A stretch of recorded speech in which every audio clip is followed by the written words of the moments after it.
Hello everyone, मैं हूं सुमन नागर और आप देख रहे हैं मेरा यूट्यूब चैनल जज्बात की स्याही। मैं लाई हूं आप सभी के लिए अपनी लिखी हुई एक और कविता जिसका शीर्षक है छोटू।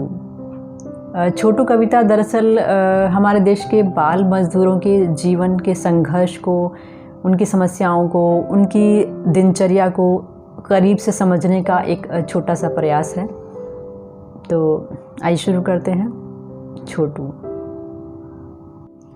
घर में वह सबसे छोटा है, तीसरे नंबर पर इस दुनिया में आया था। उससे बड़े का नाम बड़कू था।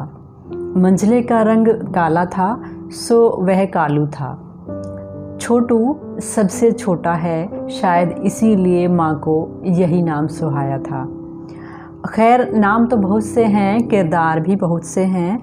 आइए हम बाकी को फ़िलहाल छोड़ते हैं और छोटू पर फोकस करते हैं। छोटू कहने भर को छोटू है, पर छोटू के काम बड़े बड़े हैं।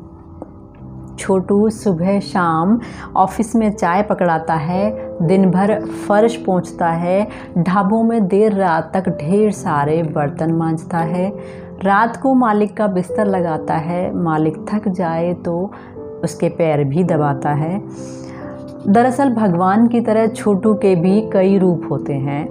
वह गाड़ियाँ भी पोंछता है, ढाबों में मेज़ कुर्सियाँ चमकाता है, सड़क किनारे रुमाल, पेन, गुब्बारे बेचता है, आज़ादी दिवस पर पतंगे तिरंगे बेचता है।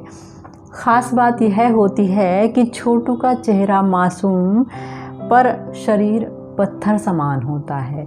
बदलते मौसम में भी उसको कुछ फ़र्क नहीं पड़ता है और कड़कती धूप में भी वह टिन की टपरी में बैठता है। ठिठुरते मौसम में भी वह बर्फ़ समान पानी से होटल की क्रॉकरी, तौलिए, चादरें धोता है। छोटू का धैर्य लाजवाब होता है। नखरे दिखाने की उम्र में वह ग्राहक के नखरे उठाता है और समझ इतनी कि बीड़ी सिगरेट हो या शराब कबाब, सबकी डिमांड वह चुटकियों में समझ जाता है। यह न समझना कि दिन भर खटकर छोटू भूखा रहता है। भूख लगने पर उसे बचा कुचा पकड़ाया जाता है। काम में देरी हो या कप प्लेट टूट जाए तो मार भी खाता है। पर छोड़ो, यह सब कहाँ तक बताऊँ, छोटू के किस्से कहाँ तक सुनाऊँ।